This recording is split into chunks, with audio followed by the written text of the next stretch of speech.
missing two somebodies. Leah's not here, but she might get here late, she said. And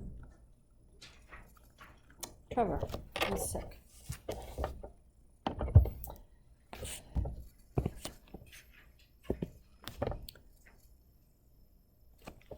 Okay, so we are looking at conditionals and biconditionals. First thing on your class worksheet is the definition of a conditional sentence. It's on the screen there. It's going to be important for us. It says for propositions P and Q, the conditional sentence P implies Q is a proposition if P then Q. Proposition P is called the antecedent and Q is called the consequent. When I'm looking for the definition, I'm looking for this right here. So that's the highlighted part is what needs to be on your paper. I could write that down and make the key as we go through.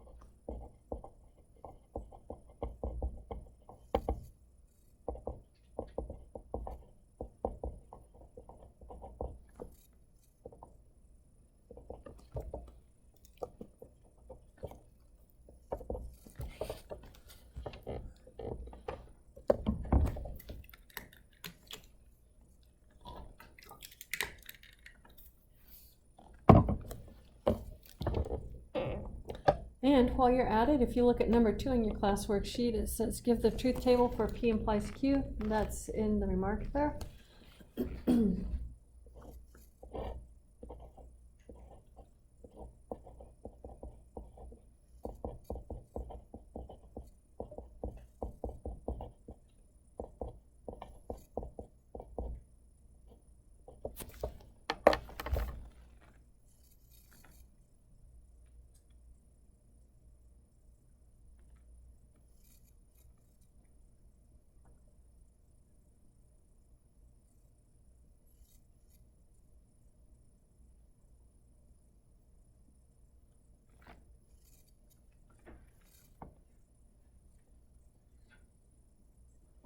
Okay, notice the antecedent is the first part of your statement, and the consequent is what comes after the then. If antecedent, comma, then consequent is the way it goes.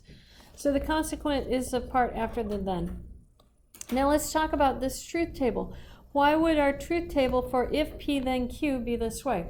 Think about it. If the statement I'm going to make P be you get an A in this class, and Q is going to be I pay you $1,000. It's probably not going to happen. Okay, so if P then Q, if you get an A in this class, then I will pay you $1,000. Now let's think about the first case. If you did get an A and I did pay you $1,000, did I keep my promise? Yes. So the answer would be true. I kept my promise. If you got an A but I did not pay you $1,000, did I keep my promise? No. Therefore, our answer is false. The promise was not kept. Think about the third case. If you didn't get an A, but I still paid you $1,000, did I keep my promise? Yeah, because your part of the contractual bargain was not upheld. Therefore, no matter what I do, I've kept my promise. My promise hinges on the fact that you get an A. If you don't get an A, I can do whatever I want. The contract is not broken. In that case, we assign it a true value because the contract part was broken. If you don't get an A, I don't give you $1,000, I still have kept my promise. question. The third one doesn't really make sense to me. Like, if you don't get an A, but why would you still pay $1,000? Felt like it, I was a nice person. Oh, okay. Yeah, the only time I can break the contract is when you uphold your part and I fail to uphold mine. In all other cases, I'm keeping the contract. So the only time P implies Q is false is on the true-false case. This is the only time that it's false. Sorry, I highlighted the wrong one, the second case. All other times, P implies Q is true. This is one I would suggest memorizing because the first two cases make sense, but the last two cases seem kind of arbitrary. And in a way, they are kind of arbitrary because we're saying it's true. If we didn't even enter into the contract, then the result is true. And we're just agreeing that not entering into the contract gives us a true result. That's what we're agreeing on. Okay, so identify the antecedent and the consequent of each sentence, and then determine the truth value of each sentence. If Isaac Newton was born in 1642, this is the antecedent, everything after the if and before the then. Everything after then is a consequent.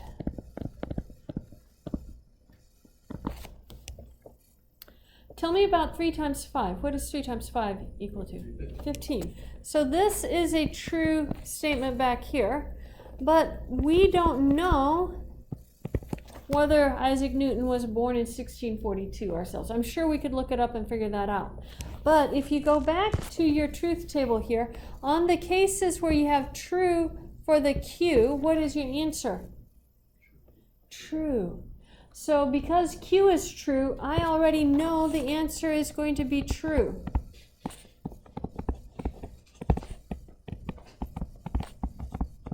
My consequent is Q.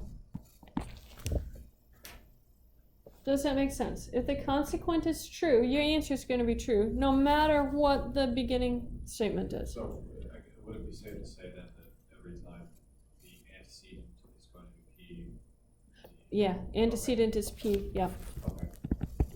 And the consequent is Q.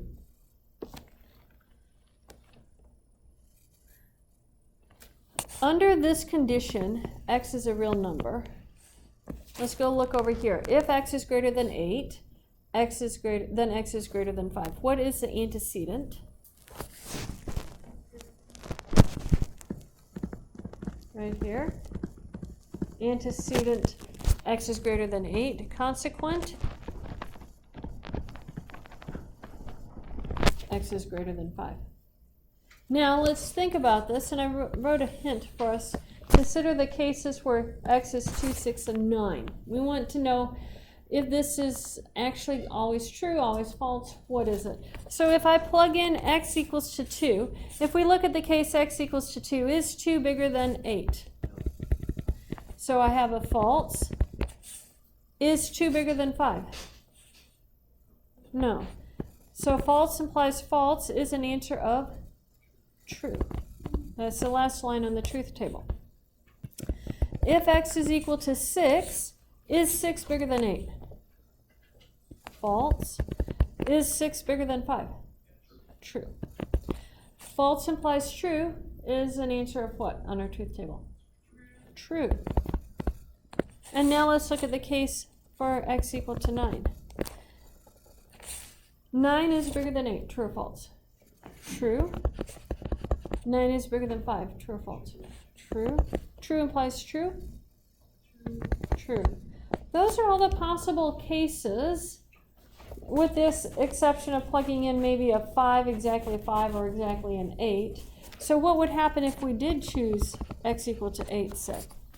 8 bigger than 8. True or false? False. 8 bigger than 5. True. False implies true? True. And try x equal to 5. You'll see it doesn't change. 5 bigger than 8. False. 5 bigger than 5. False. False implies false? True. So this is a true statement. It kind of makes sense if you read it. If x is bigger than 8, then you know x is bigger than 5. Yeah, that's a true statement. If you know x is bigger than 8, then you know x is bigger than 5. It has to be. Okay, you have class problem number 3 to work on your papers. Identify the antecedent and consequent, and you can put a little line under it and write antecedent and consequent rather than rewriting it all out.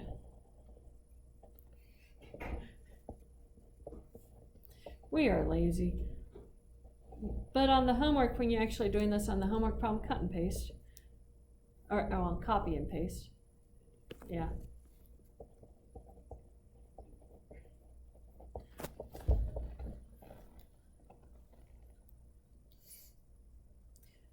And then determine the truth value of the sentence. So is that sentence true or false?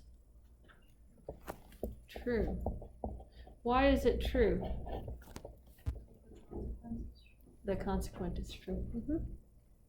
That is exactly correct. So do we have that one? Looks like a couple of pencils are still going. Question?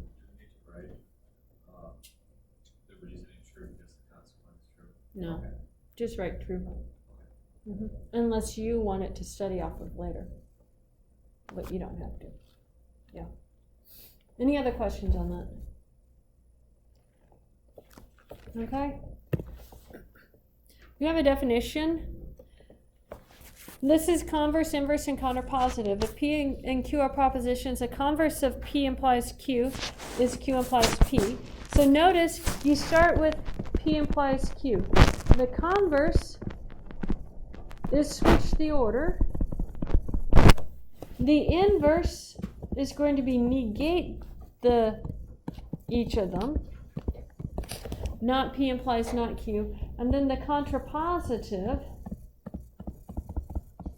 is going to be not Q implies not P. Negate and switch the order. We don't have inverse in the book. Well, I think it shows up on the homework. Okay. Yeah. But that's what it is. Converse and contrapositive are the ones that we're going to use the most. But I think inverse showed up on the homework. It either shows up on your guys' homework or it showed up in my survey of math homework. They do set theory of logic too.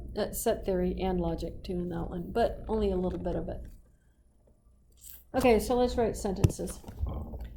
State the converse, inverse, and contrapositive of the following sentence. Which of these 4 sentences are true? So the converse is switch the order. So if square root of 10 is bigger than 3, then 1 plus 1 equals to 2. The inverse is negate both of them. If 1 plus 1 is not equal to 2, then square root of 10 is not bigger than 3. And what's the contrapositive?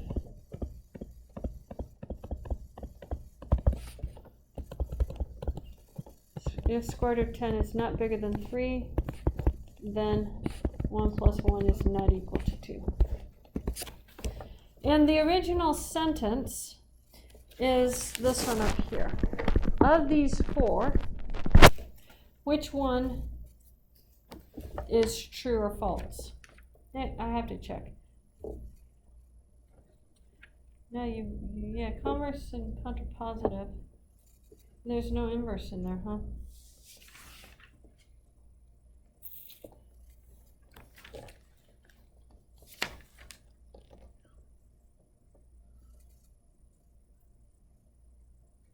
Huh.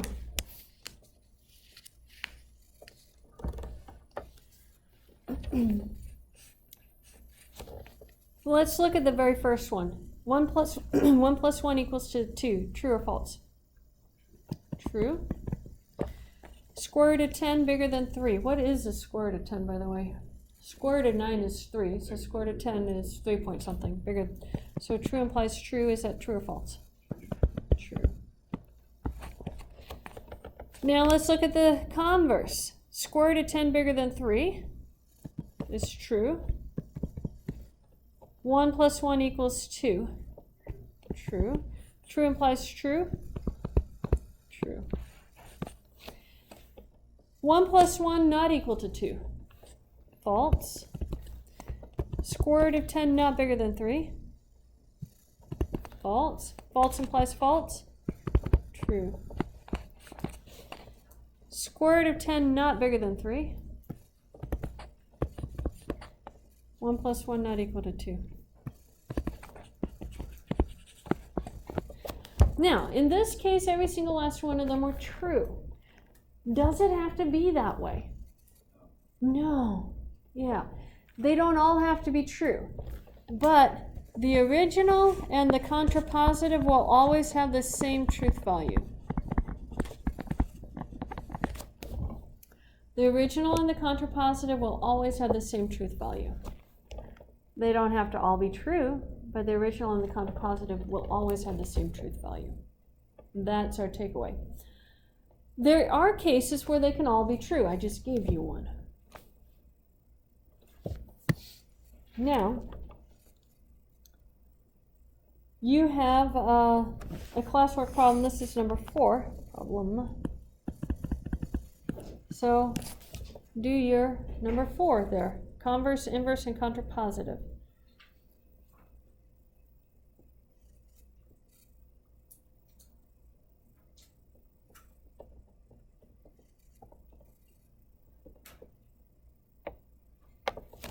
And compare your answers with your friends if you have them done already.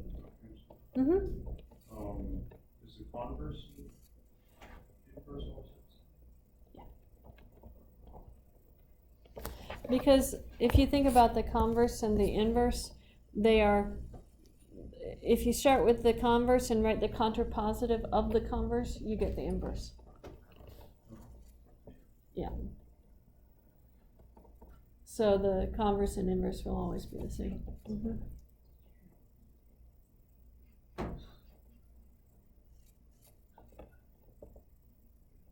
Pi is not an integer, just in case you're wondering. Integer values are counting numbers, negative and positive, including 0. Pi is an irrational number, 3.14159, keeps on going. On Pi Day, they usually recite it, so you can recite it to the most number of decimal places. Do that here at South. It has happened on occasion. It doesn't happen every year. It's planned by the math club.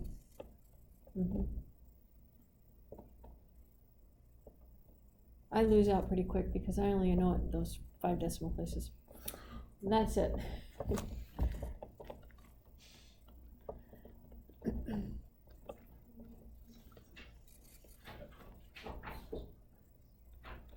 So compare your inverse, converse, inverse, and contrapositive, and your truth values of them with each other so that they're all the same. Yeah, just like I did.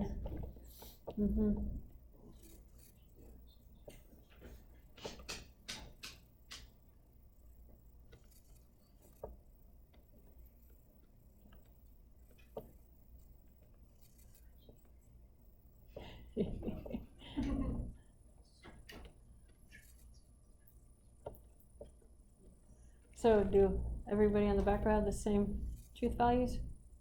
All my Chris's and Kelsey compare it? It's all starting with the same sound. I know you spell it differently, but... I got lost. Oh, okay. You got lost. Where'd you get lost? For the inverse. I thought the inverse would have just negated both, but everybody else has if pi is not an integer. So Yeah. I'm confused. As to If why. pi is not an integer, then 14 is not even. Yeah, I'm just confused how that sentence came out. How which I'm- sentence? So The sentence you just said, I just. You I get missed both of them. something. you have pi is an integer. Here, we have a class worksheet for you. Oh, that's not a problem. Pi is an integer. If pi is an integer, then 14 is even. So the inverse says negate both of them. So you have to negate this one and you have to negate this one. Okay. So if pi is not an integer, then 14 is not even. Okay. I decided for some reason that. You stopped at the then. Somewhere in Yeah. there. Yeah, that's what But it should be. That makes sense. I just got mixed up. I couldn't figure out where the integer came in, so. It's just a statement. It's a false statement, actually. Pi as an integer is false. Mhm. So which ones of those converse, inverse, contrapositive, or original statements, which ones are true and which ones were false? The original and contrapositive is true. Yeah, original and contrapositive are true. The converse and inverse are false. That's the definition you needed for that part there. We'll let you catch up on that later. Okay, for propositions P and Q, P implies Q is equivalent to its contrapositive, not Q implies not P. And P implies Q is not equivalent to its converse, Q implies P. So we prove these using truth tables. Let's make our truth table. This is going to be the truth table for part A. Yeah, we do this before the next one. So truth table for part A. P, Q, true, true, false, false, true, false, true, false. And we want to show equivalence, so that means the answer columns have to be the same for both of them, right? So let's write our P implies Q down here. What is the truth column for P implies Q?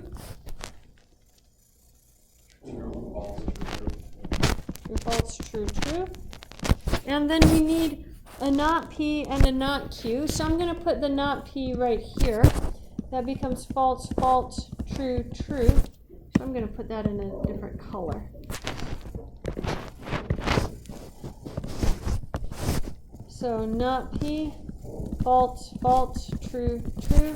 And then I'm going to put not Q right here. That would be false, true, true. So then over here we can do not Q implies not P. Not Q is false, so false implies false, true. True implies false, false. False implies true, true. And true implies true. Fix this one. Are these columns the same? True, false, true, true. True, false, true, true for both of them.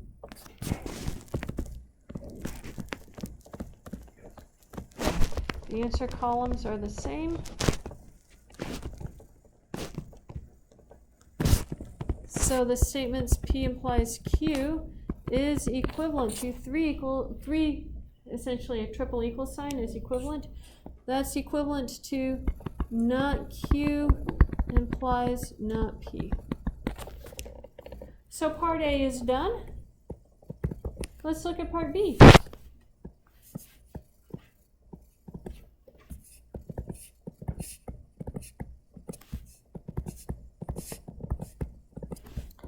So we have P implies Q again. That is true, false, true, true. And then we want to show not equivalent to Q implies P, so let's do Q implies P right here. Q implies P means I'm starting with Q and going in the direction of P. True implies true is true. False implies true. True. True implies false. False. And then false implies false. True. Are these answer columns the same? No.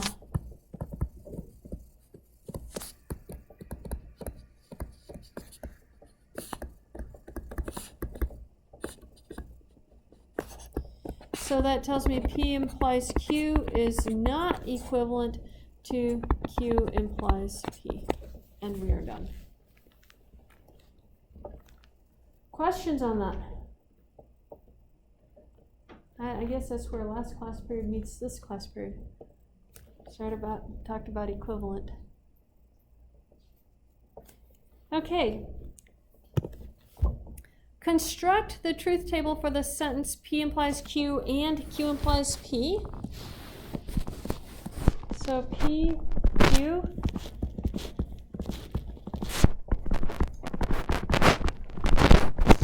We want to do P implies Q. What is P implies Q? True, false, true, true. And then we need to do Q implies P.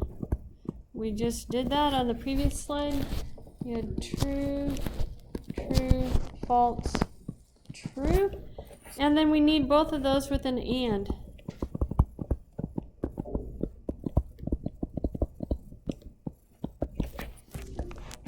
So true, false, false, true.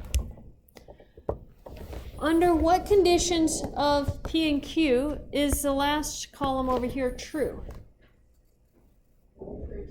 True, true, and false, false. So when P and Q have the same truth value, our answer is true.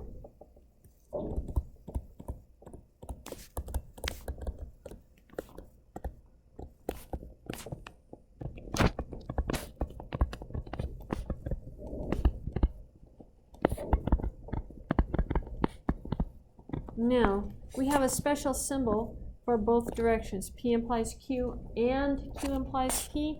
We write that as P double arrow Q, and we take that to mean P if and only if Q. This is our biconditional statement. The biconditional statement is true when P and Q have the same truth value. They're either both true or both false.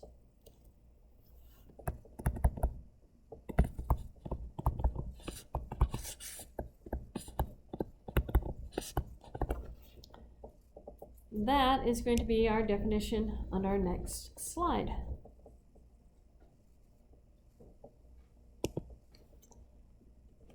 For the biconditional P if and only if Q, you get true, false, false, true. In other words, where they are the same, you get true. If they have differing, you get false for an answer. That's our biconditional statement.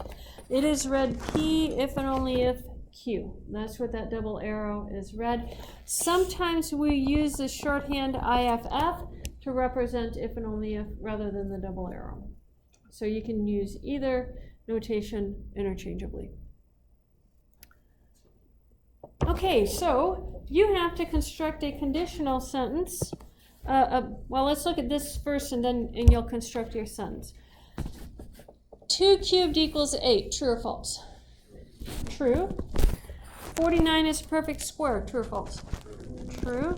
It's if and only if. So true if and only if true is an answer of true. They're both the same, so our answer is true. Pi equals 22 over 7. False. It's a good approximation to pi, but it's only a good approximation. Square root of 2 is a rational number. False. Rational numbers are fractions. Square root of 2 is irrational. In fact, the square root of any prime number is irrational.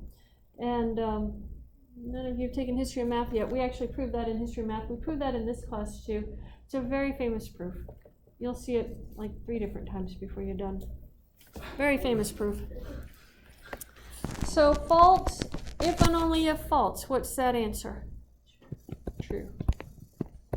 Now, we have 2 sentences, and it sure looked like one of those was going to be false, but they're both true. Yours says to construct a biconditional sentence which is false. How do you construct a biconditional sentence which is false? You have to have one be true and the other one be false. Go forth and make one.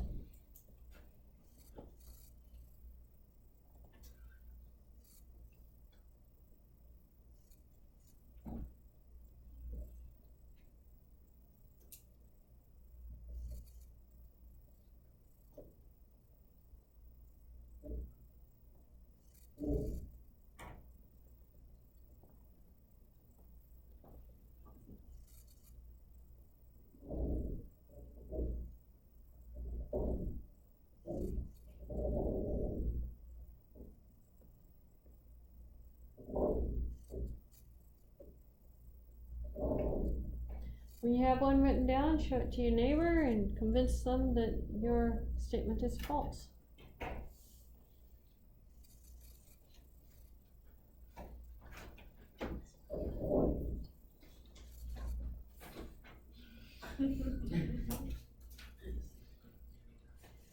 Someone has some humor back there, I see. I think you need to read this one. What does it say? Read it out loud. If it's not there, it's the man, Professor Anderson, it's Yeah, I'm not paying your entire school bill. Yeah. It took me, I actually graduated not owing that much, and I didn't have any loans, but I worked all summers.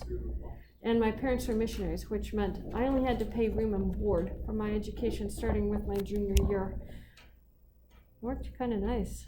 If you only have to pay room and board and don't have to pay tuition, things get a lot cheaper. Yeah. But back in the day, you can be mad at me. Back in the day when I went to college in the 90s, it cost about $8,500 for an entire school year, room, board, and tuition. But minimum wage was $3.50 an hour when I graduated. Yeah. So it's minimum wage is what, $7.50 or something like that? $7.25? Yeah. In Tennessee, yeah. So it's a little more than, no, I went to Southwestern. I actually graduated high school from Little Creek Academy, and half my graduating class we all came to college days here at Southern, and half my graduating class absolutely hated Southern from the college days experience. And so we went to Southwestern. Mostly I followed a guy to Southwestern who absolutely hated college days here at Southern. That was my motivation for going to Southwestern. We broke up about 3 months later, but hey, it got me to Southwestern, which is where I met Scott, so I'm happy. But yeah, my life history in a nutshell. Okay, remark. Definitions are biconditional statements. Let's think about this. The sentence, a zebra is a striped animal, is not a definition. Why isn't that a definition? It's a description. More importantly, it doesn't go backwards. Is every striped animal a zebra? No, a skunk has a stripe on it, and it certainly doesn't count. And you could paint a horse black and white. It's still a horse. So every striped animal is not necessarily a zebra. It doesn't go both directions. It is just a description. It is not a definition. Definitions have to be biconditional statements. This is going to be very important when you start writing our quizzes. I'm going to ask you to write a definition for something. And if your definition, if the way you worded it is not biconditional, if it can't go both directions on it, or if you leave off one half of the both directions, this is not a definition. So make sure you keep that in your mind when you're actually memorizing these, that you memorize both halves. People tend to just memorize one part of it, and it's the part that you needed when you were thinking about it. The other part made sense. You don't tend to, write that part down. But remember, we're writing this down for a computer. A computer doesn't know anything. You have to tell it everything. Recall that two propositional forms are equivalent when they have the same truth values. Since the biconditional is true only when the truth value of the two propositions is the same, it follows that the propositional forms P and Q are equivalent precisely when P implies Q is a tautology. What is a tautology? All the answers are true. So if all your answers is true in your answer column, when you actually run your truth and falsehoods for it, if you get truths for it, then you know that you have P implies Q is P and Q are equivalent. They're the same values. They have the same truth values, is what it's trying to say. If P is true and Q is true.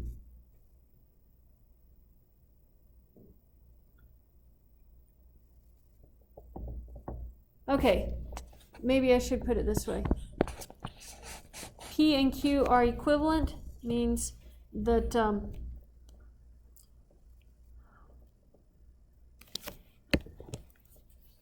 they have the P and Q are equivalent means they have P and Q have the same truth values.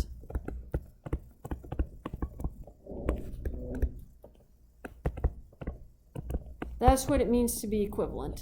They have the same truth values. If they have the same truth values, then P if and only if Q has to be true for your answer.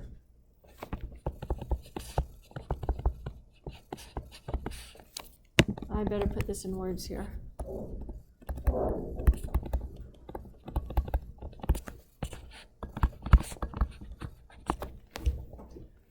So P and Q are equivalent when P if and only if Q is true. That's what that's trying to say. Okay, we have a theorem here. Our theorem has a whole bunch of different parts. We are going to actually prove part A in class because that one is very important. This one right here, we actually showed using the definition. I made the truth table and I told you they were the same. This is by definition, so we're not actually going to verify this one. Not P implies Q is equivalent to P and not Q. I am actually going to verify that one from part A. And then you are actually going to do part E for your classwork problem. D, F, and G are sort of similar to the previous ones. So let's look at part A. We want to show P implies Q is equivalent to not P or Q. So let's write down the truth table for this. True, true, false, false, true, false, true, false. P implies Q. What's that answer column for that? True, false, true, true. And then we need not P or Q. So let's do our not P. I'm going to write it right here. That would be false, false, true, true. So let's look at not P or Q. That's going to be those two. False or true? True. False or false? False. True or true? True or false? Now, are these two the same? Yes.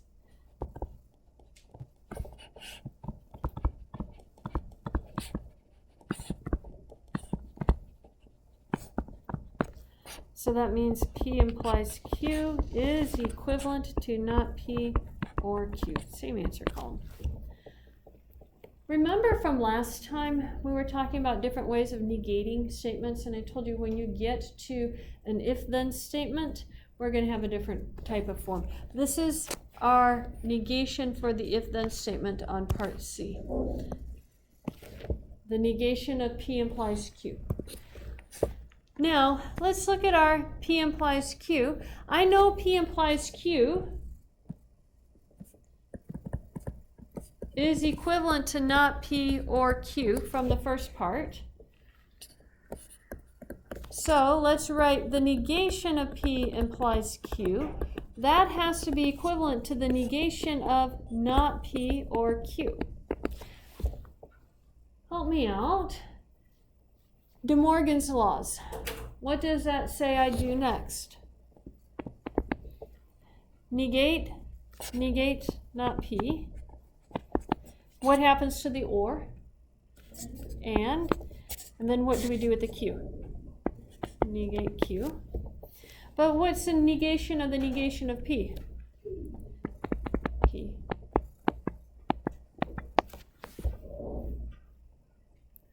So there's our form for negating the if P then Q. It becomes P and not Q. This one is very important. Would you leave that up there for a minute? Yeah. Only 1 minute? Probably more. But Okay. A little more maybe? in general. Approximately 1 minute. Memorize this one. And memorize the first one. Those two are very, very important. A and C. A and C. That E on there, that's the one. That's the one that you guys are going to do down there as your classwork. Problem number 6.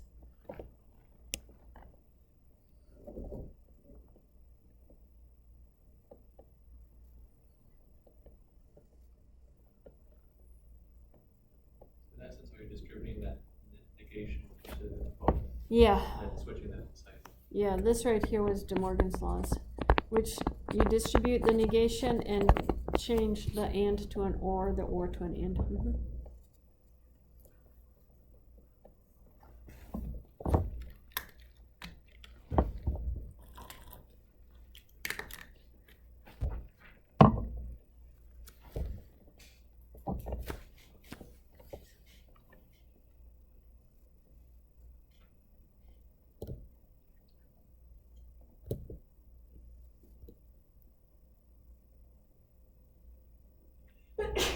Bless you.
Hey, how many rows do you have to have in your truth table, guys?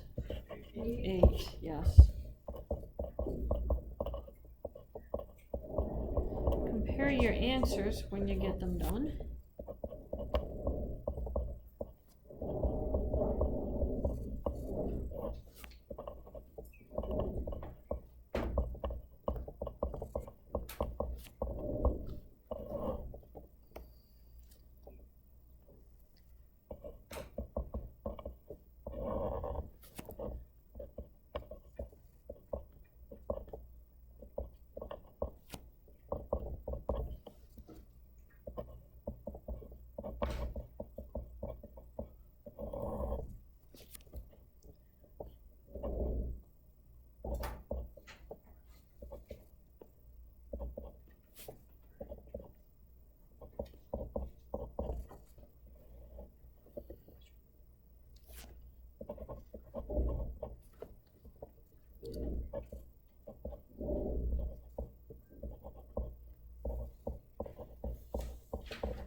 Did you guys remember to put your sentence down after your truth table?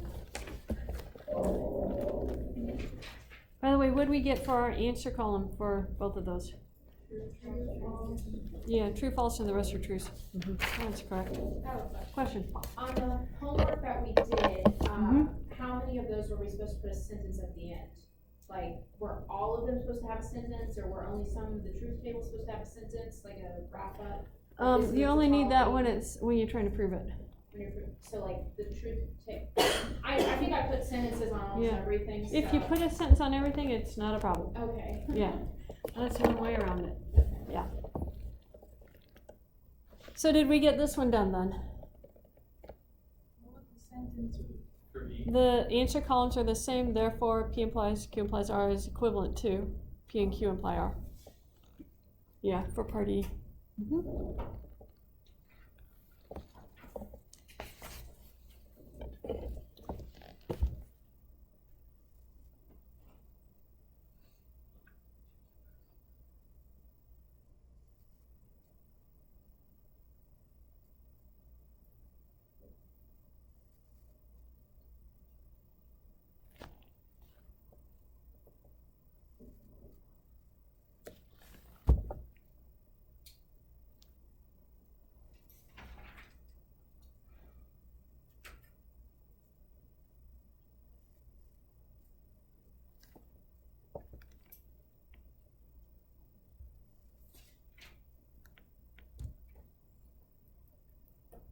I think we're about halfway done. See, your minute was actually just fine.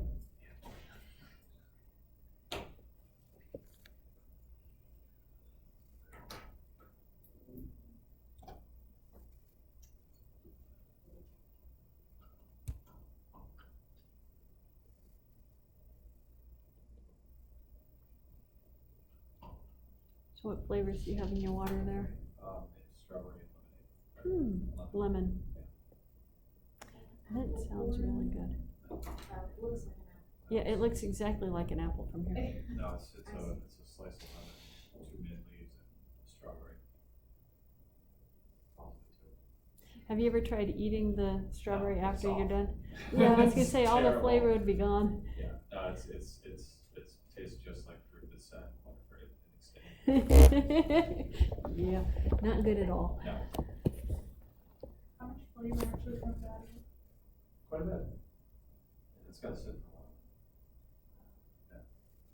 while. So what's your favorite? Lemon, Lemon? yeah, I have bad reflux, so the lemon. Oh, comes back helps out. that. It balances out the pH. Who would have thought the acidity would have worked for that? I would have thought that would make it worse, but yeah, Balances it right out. perfect.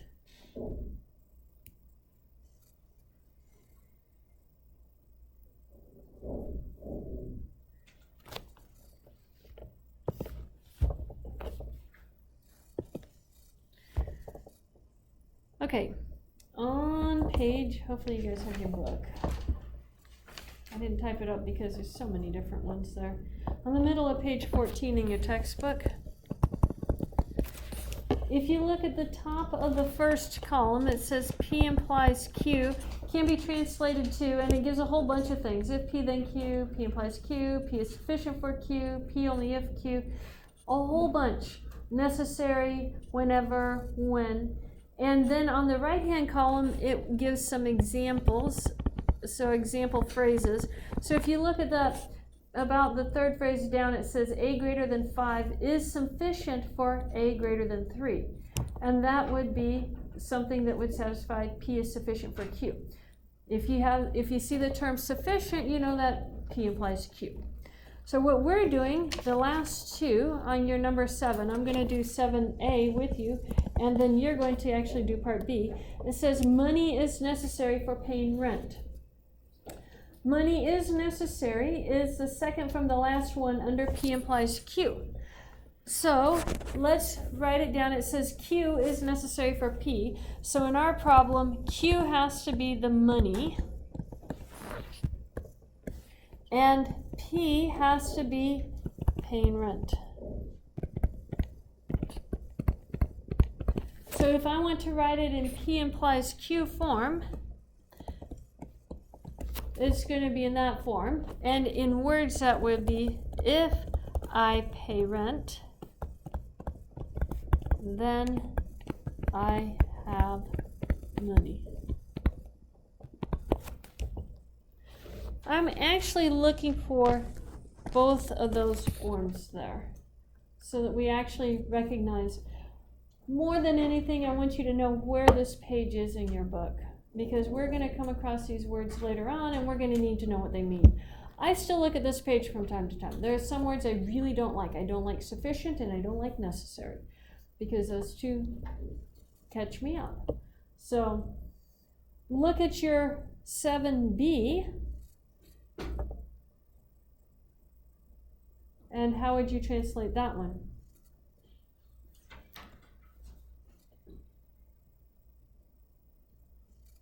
Identify what is P and what is Q.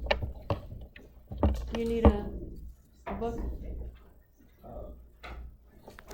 we'll look at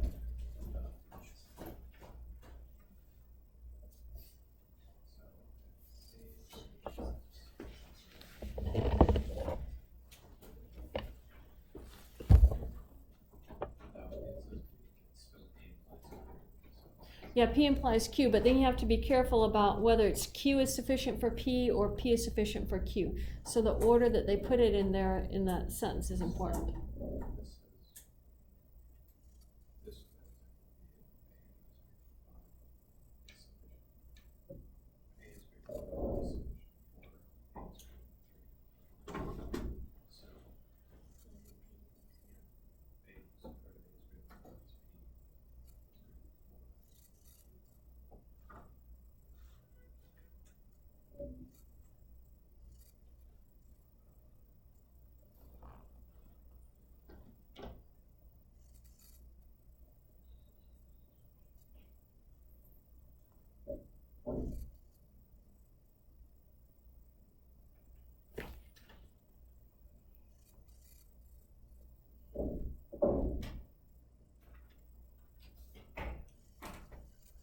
So compare your answers.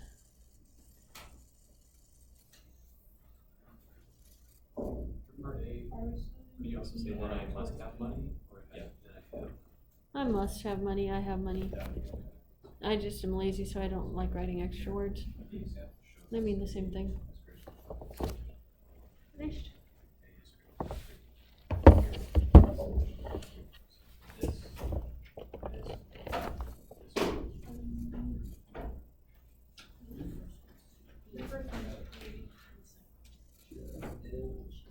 So how did you write that as an if-then statement for part B? If A is greater than 5, then A is greater than 4. Yeah, if A is greater than 5, then A is greater than 4. That's correct. Okay, make sure your names are on it. And we are done with class for today. A little early.